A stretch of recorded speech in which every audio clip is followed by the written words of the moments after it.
Le 8 mars approche, la journée des droits de la femme, et si on faisait une séquence pour cette occasion?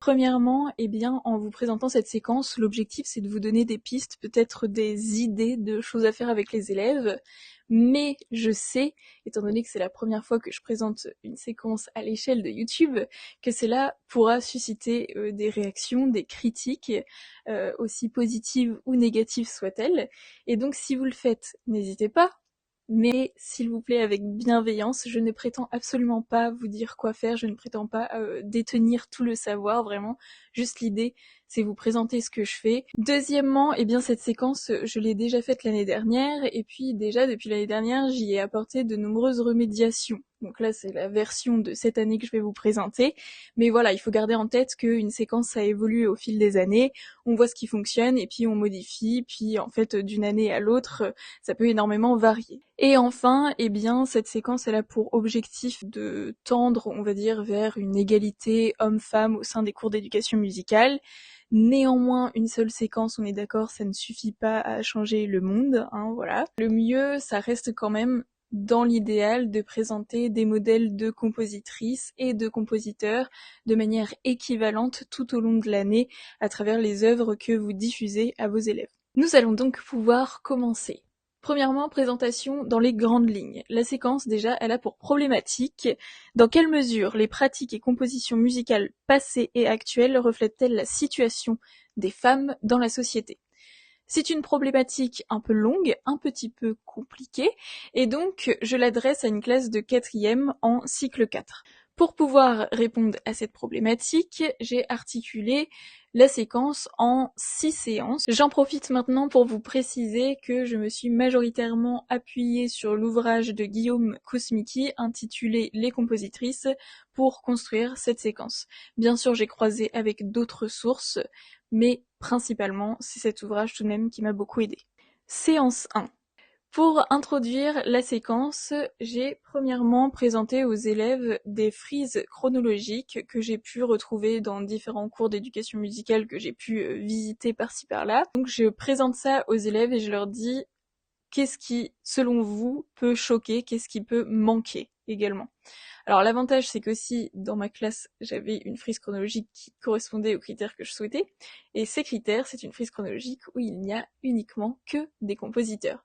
Et finalement, c'est pas si difficile à trouver parce que la majorité du temps, sur les frises chronologiques en éducation musicale, il n'y a que des compositeurs.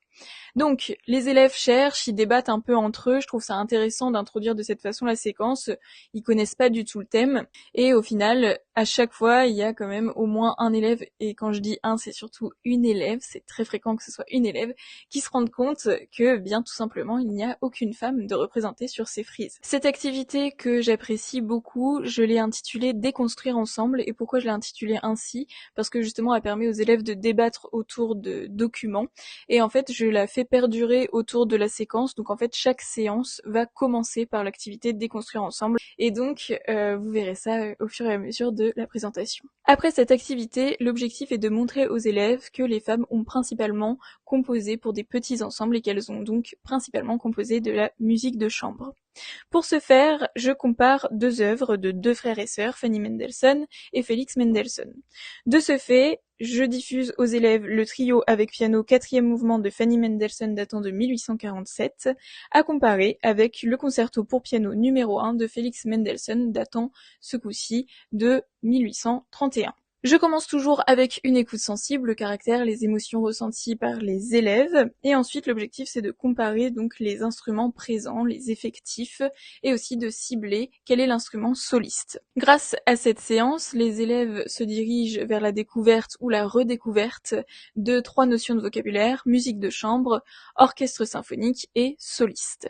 Les élèves comprennent alors que Fanny Mendelssohn a davantage composé pour musique de chambre et que Félix, lui, on va dire, ne s'est pas privé de composer pour des effectifs beaucoup plus grands, tels qu'un orchestre symphonique. Séance 2. La séance 2, elle a pour objectif de montrer que la musique pour la femme, principalement, dans le passé, ça devait rester un loisir uniquement.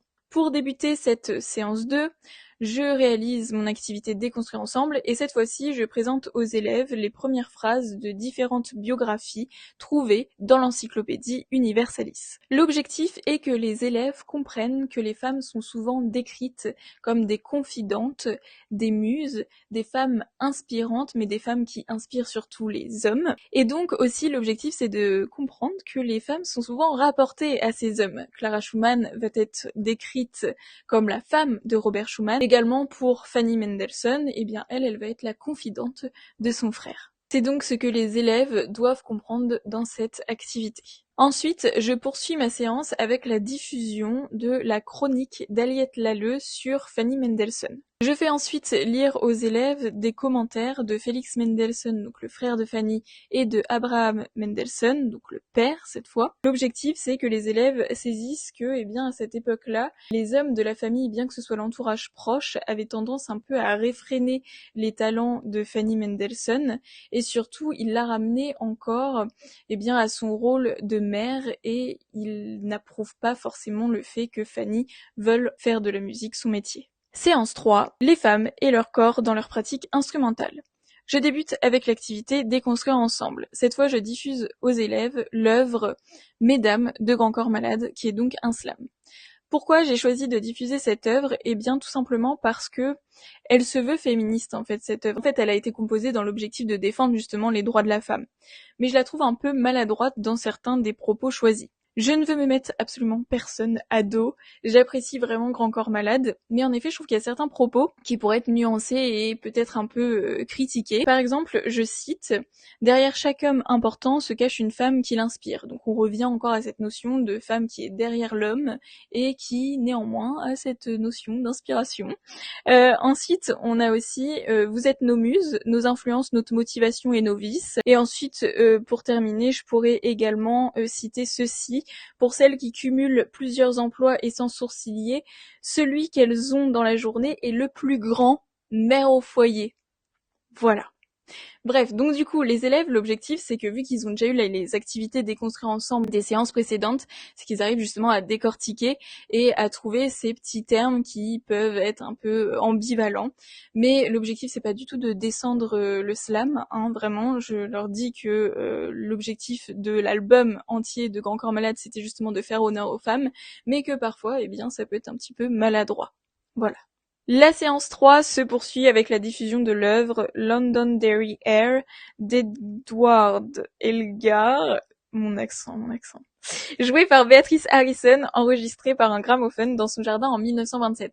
Pourquoi j'ai choisi cette œuvre-là? Parce que déjà elle est diffusée par un gramophone, et donc ça je trouve ça vraiment intéressant de présenter aux élèves ce qu'est un gramophone, et aussi et surtout parce qu'on a la chance d'avoir une photo de Beatrice Harrison qui joue dans son jardin à ce moment-là. Et donc, on la voit adopter une posture un peu particulière pour jouer de son violoncelle, une posture que l'on qualifie en amazone. Donc, je commence toujours par une écoute sensible, on identifie quel est le timbre, donc le violoncelle, puis je montre la photo aux élèves et ils essaient d'identifier justement si la manière dont joue la musicienne est ordinaire.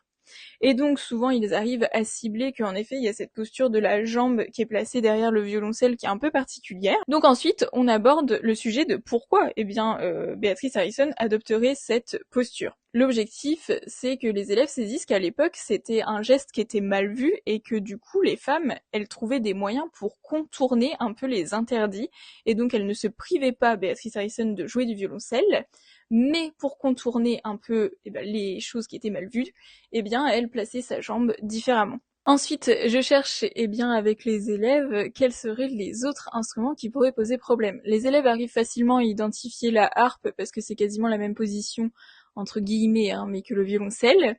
Ensuite, on a le violon et l'alto parce qu'il y a une pression qui est exercée sur la poitrine. Et enfin, on a tous les instruments à vent aussi qui étaient largement déconseillés aux femmes parce qu'il y avait un contact avec les lèvres, sauf que les lèvres c'était vu comme quelque chose de trop sensuel à l'époque. Ensuite, avec les élèves, on identifie le piano et le clavecin comme des instruments qui cette fois n'étaient pas vus comme impudiques, puisqu'on a les mains qui sont placées sur le clavier, le regard figé un peu sur le clavier, et puis une posture droite, on va dire très scolaire. Et donc, je termine cette séance par la lecture d'une citation de Karl Juncker, qui était un compositeur au XVIIIe siècle, qui a dit « Trouver gênant de voir des femmes jouer du violoncelle car la musicienne presse ses seins sur l'instrument et écarte les jambes ». C'est quand même important justement d'avoir vraiment un témoignage de l'époque avec des dires de compositeurs. Cette séance permet donc aux élèves de découvrir deux notions, la position en Amazone mais aussi le gramophone, et c'est très intéressant d'aborder justement ce qu'est un gramophone. Je présente aux élèves donc les disques de gramophone que je peux avoir moi en ma possession, et puis également je leur présente une vidéo d'un monsieur que j'ai trouvé sur YouTube qui fait fonctionner un gramophone pour qu'ils voient un peu comment ça marchait. Et puis, ça nous permet de valider la compétence percevoir et décrire les techniques d'un enregistrement. Séance 4, les femmes chefs d'orchestre. J'introduis la séance par l'activité des construire ensemble. Cette fois-ci, je présente aux élèves la chronique radio de Fabien Lecoeuvre qui précise que maintenant, pour pouvoir écouter une artiste féminine, il faudrait qu'elle soit quand même dans les canons de beauté, qu'elle soit belle, etc. Et donc il critique ouvertement la chanteuse Oshi en disant qu'elle est effrayante et que personne ne voudrait afficher un poster d'elle dans sa chambre. Bon, ça donne le ton.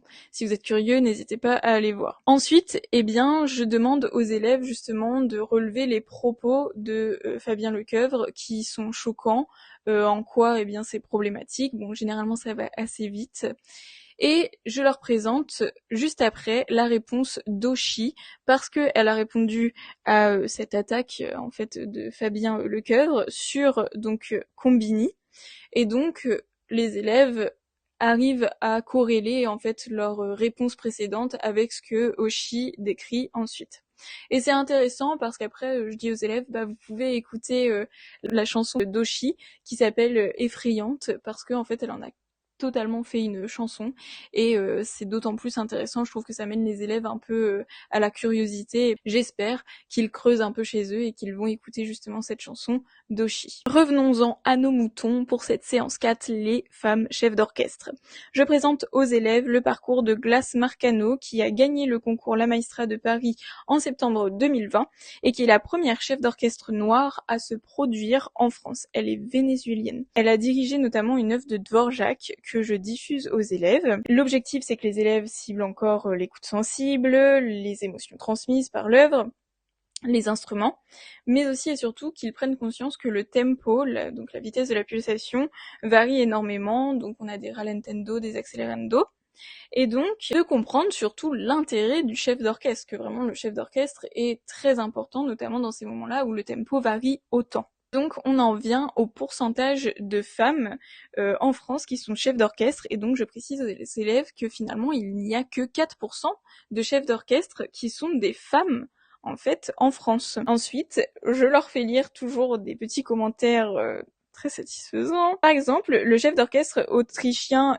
Herbert von Karajan, je le dis peut-être mal, je le dis sûrement mal. Bref, il affirme ceci donc en 1979, la place des femmes est dans la cuisine et non dans l'orchestre. Et ensuite, j'enchaîne avec le chef d'orchestre russe Vassili Petrenko, qui dit en 2013 que l'orchestre réagit mieux quand il a en face de lui un homme, parce qu'une jolie femme sur le podium déconcentrerait les musiciens. Et en fait, je trouve ça intéressant de montrer ça, parce qu'il y a des remarques qui sont quand même assez récentes. Le parcours de Glace Marcano, il est aussi récent.